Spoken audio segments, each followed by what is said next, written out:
எதையெல்லாம் செஞ்சு பாலஸ்தீன மக்களுக்கு துணையாக இருக்க முடியுமோ அதையெல்லாம் செய்ய போகிறோம் என்கிறது நார்வே. இதே நேரத்தில் அமெரிக்காவில் இருக்கக்கூடிய பல மாநிலங்களும் இந்த நிலைப்பாட்டில் இருக்கக்கூடிய காட்சிகள் வெளியாகி கொண்டிருக்கக்கூடிய சூழல்ல காசாவை மொத்தமாக கைப்பற்றுங்கள் என்கிற அறிவிப்பை இன்றைக்கு இஸ்ரேலிய பிரதமர் பெஞ்சமின் நெதன்யாகு விடுத்திருக்கிறார். அதை சொல்லுகிற நேரத்தில் அவர் என்ன சொல்றாருன்னா, எதுக்காக நாங்கள் கைப்பற்ற போறோம்னு சொன்னா,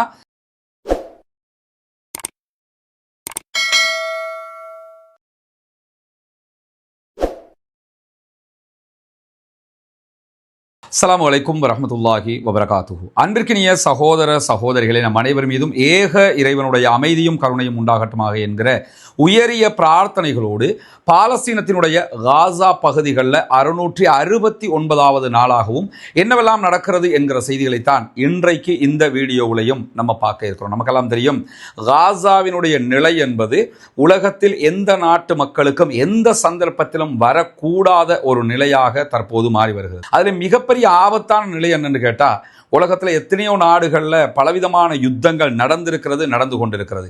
தற்போது காசாவில் யுத்தம் நடக்கிற அதே நேரம் உக்ரைனில் ஒரு யுத்தம் நடைபெற்று வருகிறது. நமக்கெல்லாம் தெரியும், உக்ரைன் மீது ரஷ்யா தாக்குதல் நடத்தி வருகிறது. ஆனால் ரஷ்யா தாக்குதல் நடத்துவதை நிறுத்த வேண்டும் என்றும், உக்ரைனுக்காக குரல் கொடுக்க, உக்ரைனை பற்றி பேச, உக்ரைனுக்கு உதவி செய்ய உலகத்தில் பல நாடுகளும் காத்திருக்கக்கூடிய சூழல்ல காசாவை சுற்றி அரபு நாடுகள் இருக்கிறது. உலகம் முழுவதும் 53 அரபு நாடுகள் இருக்கிறது. காசாவை சுற்றி இருக்கக்கூடிய மிகவும் பலம் வாய்ந்த அரபு இஸ்லாமிய நாடுகள் இருக்கிறது. ஆனால் எவற்றாலும் காசாவினுடைய அழிவை தடுக்க முடியாமல் இருக்கக்கூடிய சூழலை கண்ணுக்கு முன்னால் நாம் பார்த்து வருகிறோம். இது அரபிகளுடைய கையாலாகாத தனம் என்பதையும் நாம் புரிந்து கொள்ள முடிகிறது. இந்த சந்தர்ப்பத்தில் இன்றைக்கு வெளியாகி இருக்கக்கூடிய செய்திகளை பொறுத்தவரை, இன்றைக்கும் இஸ்ரேலிய ஆக்கிரமிப்பு ராணுவம் நடத்தி இருக்கக்கூடிய தாக்குதல்கள் காரணமாக காசாவுக்குள்ள 87 அப்பாவிகள் ஒரே நாளில் கொல்லப்பட்டிருக்கிறார்கள், ஷஹீதாகி இருக்கிறார்கள். 644 அப்பாவிகள் படுகாயம் அடைந்திருக்கிறார்கள் என்கிற செய்திகளை நம்ம பார்க்க முடிகிறது. இந்த 664 பேரும் உணவு தேடி செல்லுகிற நேரத்தில் காயமடைந்தவர்கள். 84 பேர் கொல்லப்பட்டிருக்கிறார்கள். இவர்களும் உணவு தேடி செல்லுகிற நேரத்தில் கொல்லப்பட்டவர்கள் என்பதையும் நாம் புரிந்து கொள்ள முடியும். அல்லாஹு தாலா அவர்களுக்கு ஷஹீதுடைய அந்தஸ்தை கொடுக்க வேண்டும். அவர்கள் இணை வைக்காத பட்சத்தில் அந்த அந்தஸ்துக்கு தகுதியானவர்கள் என்கிற நிலையில இன்றைக்கு ஒரு முக்கியமான அறிவிப்பை இஸ்ரேலிய பிரதமர் பெஞ்சமின் நெதன்யாகு விடுத்திருக்கிறார். நெதன்யாகுனுடைய அறிவிப்பு ரொம்ப பாரதூரமான ஒரு அறிவிப்பு. காசாவை முழுவதும் சுற்றி வளைக்குமாறு நேற்றைய தினம் இஸ்ரேல் அறிவிக்க இருக்கிறது என்கிற செய்திகள் வெளிவந்த நிலையில காசாவை மொத்தமாக கைப்பற்றுங்கள் என்கிற அறிவிப்பை இன்றைக்கு இஸ்ரேலிய பிரதமர் பெஞ்சமின் நெதன்யாகு விடுத்திருக்கிறார். அதை சொல்லுகிற நேரத்தில் அவர் என்ன சொல்றாருன்னா, எதுக்காக நாங்கள் கைப்பற்ற போறோம்னு சொன்னா, எங்களுடைய பணைய கைதிகளை மீட்டெடுக்க வேண்டி இருக்கிறது. இஸ்ரேலுக்கு எதிராக இருக்கக்கூடிய பாலஸ்தீன விடுதலை அமைப்பினரை தோற்கடிக்க வேண்டி இருக்கிறது. பாலஸ்தீனம் இனிமேல் இஸ்ரேலுக்கு தொந்தரவாக இருக்கக்கூடாது என்கிற நிலையை நாங்கள் எடுக்க வேண்டி இருக்கிறது என்று சொல்லியிருக்கிறாரு. இது அக்டோபர் 7, 2023 அன்று பாலஸ்தீன விடுதலை இராணுவத்திற்கு எதிராக இஸ்ரேல் காசாவுக்குள்ள தாக்குதல்களை ஆரம்பித்த நேரத்திலேயே இந்த 3 இலக்குகளை தான் சொல்லியிருந்தார்கள். நாங்கள் காசாவுக்குள்ள போவோம், பாலஸ்தீன விடுதலை இராணுவத்தை தோற்கடிப்போம், பாலஸ்தீன விடுதலை இராணுவத்தை தோற்கடித்து விட்டு பாலஸ்தீனத்தை முழுவதுமாக கைப்பற்றுவோம், எங்களுடைய பணைய கைதிகளை மீட்டுக் கொண்டு வருவோம், இதுதான் எங்களுடைய இலக்கு என்று சொன்னார்கள். இந்த எதையுமே அவர்கள் இதுவரை அடையவில்லை என்கிற நிலையில மீண்டும் காசா மீது மொத்த முற்றுகை விதிக்கப் போகிறோம், காசாவை கைப்பற்ற போகிறோம், கைப்பற்றி இதைத்தான் செய்ய போகிறோம் என்று பழைய புராணத்தையே பெஞ்சமின் நெதன்யாகு சொல்லி இருக்கக்கூடிய செய்திகள் இன்றைக்கு இஸ்ரேலுடைய பிரபலமான ஹீப்ரு மொழி பத்திரிகையாக இருக்கக்கூடிய மாரி வெளியிட்டிருக்கக்கூடிய செய்திகளை நம்ம பார்க்க முடிகிறது. அதே நேரத்தில் இன்றைக்கு வெளியாக இருக்கக்கூடிய மேலதிக செய்திகள் தான் சர்வதேச மட்டத்தில் இஸ்ரேலுக்கு எதிரான நிலைப்பாடுகள் ஓங்கி வருவதை நம்ம பார்க்க முடிகிறது. குறிப்பாக இஸ்ரேலுக்கு உள்ள இருக்கக்கூடிய நிறுவனங்களோடு இஸ்ரேலுக்கு வெளியில இருக்கக்கூடிய அரசாங்க நிறுவனங்கள்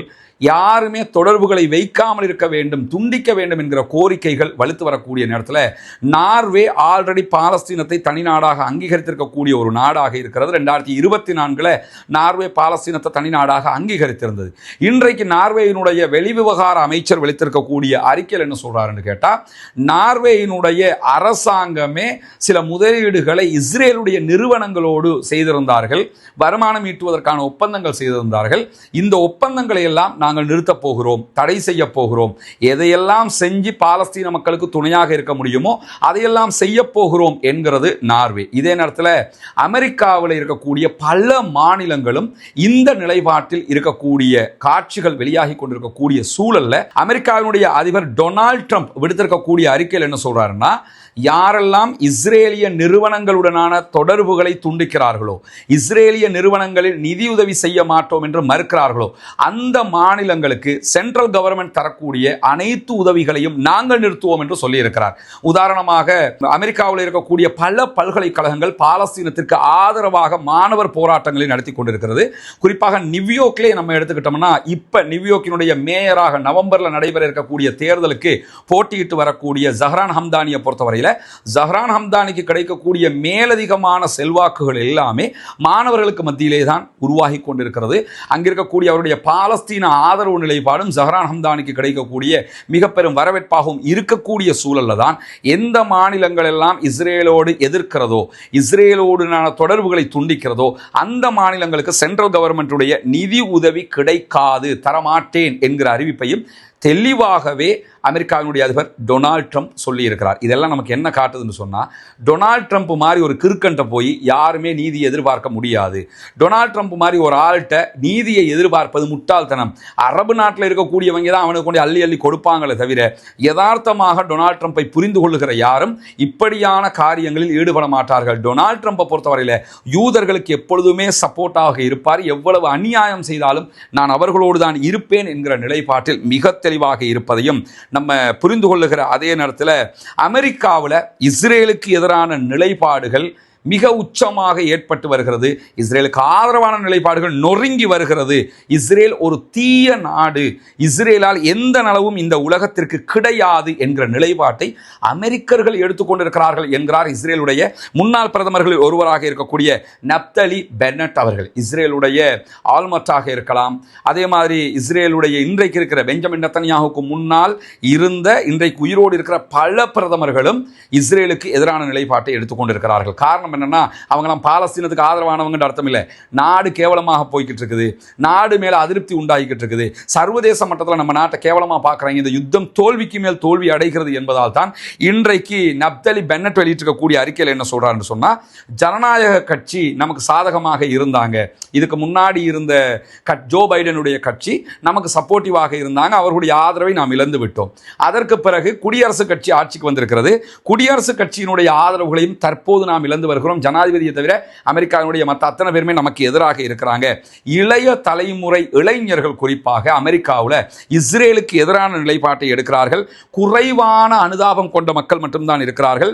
இஸ்ரேலுடைய அரசாங்கம் பேரழிவின் உச்சத்தில் இருக்கிறது, நம்ம அந்த அழிவை புரிஞ்சு கொள்ளவே மாட்டேங்கிறோம், சர்வதேச ஊடகங்கள் எல்லாம் நமக்கு எதிராக மாறிவிட்டது, அதையும் நாம் புரிந்து கொள்ளாமல் இருக்கிறோம், கேள்வியை கேட்பவர்களுக்கு நம்மிடத்தில் பதில்களும் இல்லை என்கிறார் இஸ்ரேலுடைய முன்னாள் பிரதமர் நப்தலி பென்னட் அவர்கள். இதெல்லாம் எதுக்கு இந்த கருத்துக்கள் எல்லாம் வெளிவருதுன்னு கேட்டால், இஸ்ரேலுடைய ஊடக தோல்வி, இஸ்ரேலுடைய யுத்தத்திலே இராணுவ தோல்வி எல்லாம் சர்வதேச மட்டத்தில் தற்போது பேசப்படுது. ஆனால் இப்போ உள்ள நிலைமை என்னன்னா, யுத்தத்தை தொடரவும் முடியலை, யுத்தத்தை நிறுத்தவும் முடியலை. அதனால தான் இவ்வளவு திண்டாட்டமே. யுத்தத்தை நிறுத்துறதாக இருந்தால் இஸ்ரேலுக்கு எந்த ஒரு லாபமும் கிடைக்காது, எனவே தான் நாங்கள் யுத்தத்தை நிறுத்துகிறோம், பாலஸ்தீன விடுதலை அமைப்பு ஆயுதத்தை கீழே போடணும் அப்படிங்கிறாங்க. அது நடக்க போகிற காரியம் இல்லை என்பதும் அவர்களுக்கு தெரிகிற இந்த நேரத்தில் தான் ஒப்பந்தத்திற்கான இஸ்ரேலுடைய ஒருங்கிணைப்பாளர் இன்றைக்கு விடுத்திருக்கக்கூடிய அறிக்கையில் ஒரு முக்கியமான விவகாரத்தை சொல்லியிருக்கிறார். என்னன்னு சொன்னால், பாலஸ்தீன விடுதலை இராணுவத்தோடு நாங்கள் ஒப்பந்த பேச்சுவார்த்தைகளை நடத்துவதற்கு தோஹா கத்தாருக்கு போயிருந்தோம். அவங்க எல்லாத்துக்குமே ரெடியாக இருந்தாங்க, அனைத்து பணைய கைதிகளையும் விடுவிப்பதற்கு அவர்கள் தயாராக இருந்தார்கள். ஆனால் அவங்க வச்சது ஒரே ஒரு நிபந்தனை தான், யுத்தம் நிரந்தரமாக நிறுத்தப்பட வேண்டும், பாலஸ்தீனத்திலிருந்து கைது செய்யப்பட்ட அத்தனை பேரும் விடுதலை செய்யப்பட வேண்டும், அதை தாண்டி நிரந்தர யுத்த நிறுத்தம் என்கிற வார்த்தை எங்களுடைய ஒப்பந்தத்தில் வர வேண்டும் என்பதை திரும்ப திரும்ப அவங்க சொல்லிக் கொண்டிருந்தாங்க.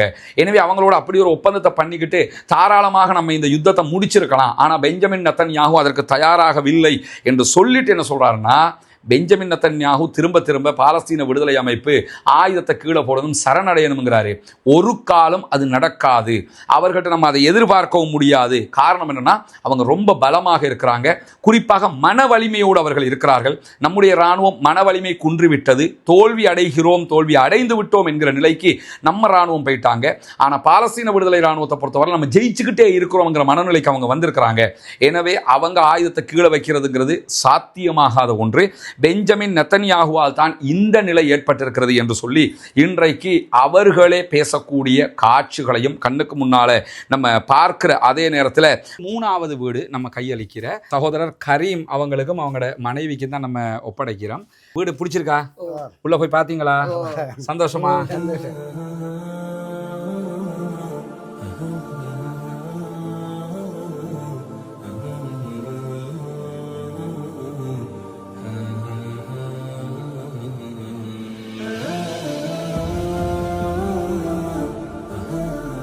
அன்பிற்கினிய சகோதர சகோதரிகளே, அஸ்ஸலாமு அலைக்கும் வரஹ்மத்துல்லாஹி வபரகாத்து. உங்களுக்கு தெரியும், பொத்துவில் பகுதிகளில் நம்ம ஒரு இஸ்லாத்தை ஏற்றுக்கொண்ட அதே நேரத்தில் ஏழை சகோதர சகோதரிகளுக்காக ஒரு 14 வீடுகளை அமைக்கிற திட்டங்களை செஞ்சு வர்றோம். அதில் 5 வீடுகள் அல்ஹம்துலில்லாஹ் டோட்டல் கம்ப்ளீட்டடாக முடிச்சிருக்கிறோம். அந்த வீடுகளை ஒப்படைக்கிற வேலைகளை தான் இன்றைக்கி செஞ்சுக்கிட்டு இருக்கிறோம். ஏற்கனவே தெரியும், இந்த வீடுகள் ஒப்படைக்கிற வேலையை நம்ம ஃபங்க்ஷன் நடத்தி ஆக்களை எல்லாம் கூப்பிட்டு அந்த மாதிரி நம்ம பண்ணல. அதுக்கான ஒரே காரணம் என்னென்னா, அந்த செலவையும் இன்னொரு வீட்டுக்கு நாங்கள் பயன்படுத்தி கொள்வோம்ங்கிறது தான். இன்னும் 9 வீடு கட்ட வேண்டியிருக்குது. எனவே தான் நாங்கள் அதை செய்யலை.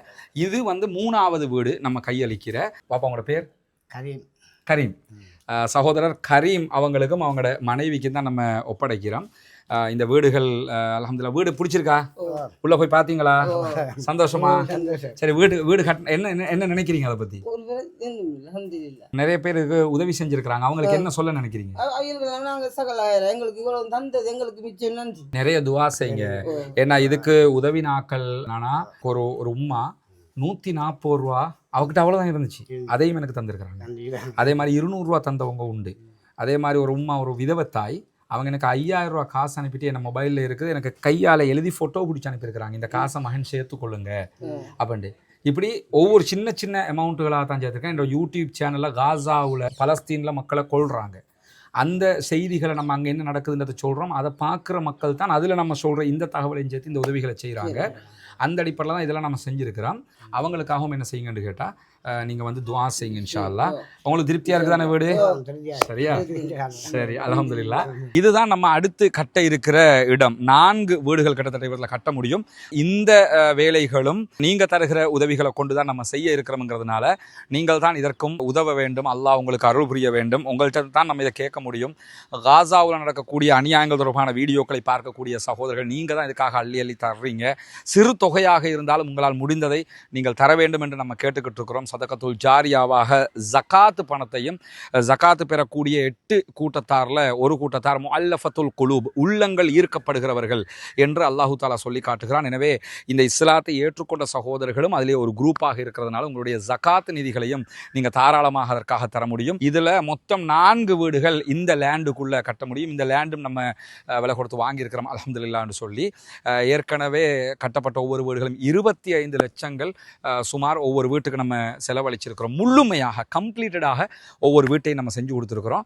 அதே மாதிரி தான் இந்த இடத்துல 4 வீடுகள் கட்ட வேண்டி இருக்கிறது. எனவே இந்த வீட்டுக்கான உதவி ஒத்தாசைகளையும் வாரி வழங்குமாறு அன்பாக கேட்டுக்கொள்கிறோம். உங்களிடத்தில் மட்டும்தான் நாங்கள் கேட்டு வர முடியும். எனவே இந்த வீடியோக்களை பார்க்கிற சகோதரர்கள் இதற்கான உதவிகளை வாரி வழங்குங்கள். முன்னால் தெரிகிற நம்முடைய வங்கி கணக்கிலக்கத்திற்கு நீங்கள் உங்களால் முடிந்த உதவித்தொகைகளை அனுப்பித்தர முடியும். அதே நேரத்தில் வெளிநாடுகளிலிருந்து பணம் அனுப்ப முடியாது இந்த அக்கௌண்ட்டுக்கு என்று சொல்லக்கூடியவங்க முன்னால் தெரிகிற என்னுடைய வாட்ஸ்அப் மற்றும் தொலைபேசி இலக்கத்தை தொடர்பு கொள்ளுங்கள்.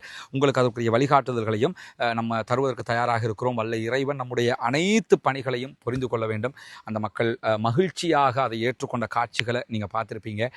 எனவே தான் இந்த உதவியை நாங்கள் உங்களிடத்திலே கேட்கிறோம். காசாவை ஆக்கிரமிக்கிற உத்தரவுகளுக்கு இஸ்ரேலுடைய இராணுவ தளபதி கட்டுப்பட வேண்டும் என்கிறார் பென் கிவிர். உலகத்தில் இருக்கக்கூடிய இனவாதிகளுடைய பட்டியல்னு ஒன்று எடுத்தீங்கன்னா அதில் நம்பர் 1 ஆளாக யார் வருவான்னு கேட்டால் இந்த பென் கிவிர் வருவான். ஸ்ரீலங்காவில் இருக்கக்கூடிய ஞானசார தேரையெல்லாம் பார்த்துக்கிட்டு இனவாதிங்கிறோம்.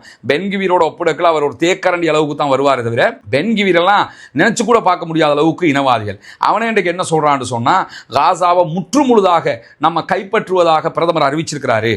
அறிவிச்சா இராணுவ தளபதி அதுக்கு ஒத்துழைக்கணுங்கிறாரு.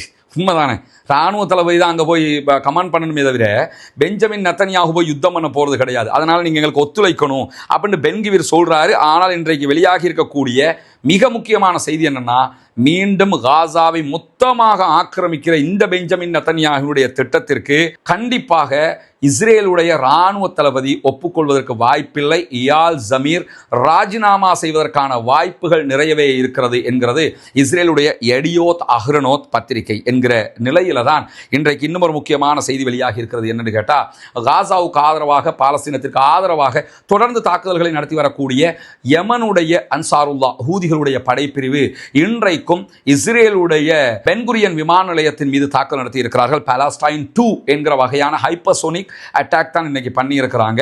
ஒரு சில நாட்களாக தாக்குதல்களை நிறுத்தி இருந்தார்கள், ஆனால் தாக்குவோம் என்பதை வலியுறுத்தி கொண்டே இருந்தார்கள். மீண்டும் இன்றைக்கு இஸ்ரேல் மீது ஹைப்பர்சோனிக் தாக்குதல்களை நடத்தி இருக்கிறார்கள் என்கிற செய்திகள் வெளியாகி இருக்கிறது. எனவே தொடர்ந்து பாலஸ்தீனத்திற்கு ஆதரவாக தாக்குதல்களை நடத்தி வரக்கூடிய யஹியா சாரியினுடைய அந்த குரூப்பும் தொடர்ந்து தாக்குதல்களை விடாமல் நடத்திக்கிட்டு இருக்கிறாங்க. பாலஸ்தீன விடுதலை ராணுவம் தாக்குதல்களை நடத்தி வருகிறது. இன்றைக்கு பாலஸ்தீனத்துக்குள்ள பாலஸ்தீன விடுதலை ராணுவத்தினுடைய எந்த தாக்குதல்களும் பதிவாகவில்லை என்கிற தகவல்களும் வெளியாகி இருக்கிறது. எனவே பாலஸ்தீனம் வெற்றி பெற வேண்டும், பாலஸ்தீனம் சுதந்திரம் அடைய வேண்டும், பாலஸ்தீன மக்களும் நம்மை போன்ற நிம்மதியானவர்களாக மாற வேண்டும், வாழ வேண்டும் என்கிற உயரிய பிரார்த்தனைகளோடு பாலஸ்தீன அப்பாவிகளுக்காக பிரார்த்திக்கிற அதே நேரம் இஸ்ரேலிய ஆக்கிரமிப்பு ராணுவத்திற்கு எதிராக குனூத்து நாசிலாவை ஓத மறந்து விடாதீர்கள் நண்பர்களே, தாய்மார்களே என்கிற கோரிக்கைகளோடு பாலஸ்தீன மக்களுக்காக ஜனநாயக ரீதியாகவும் குரல் எழுப்புவோமாக.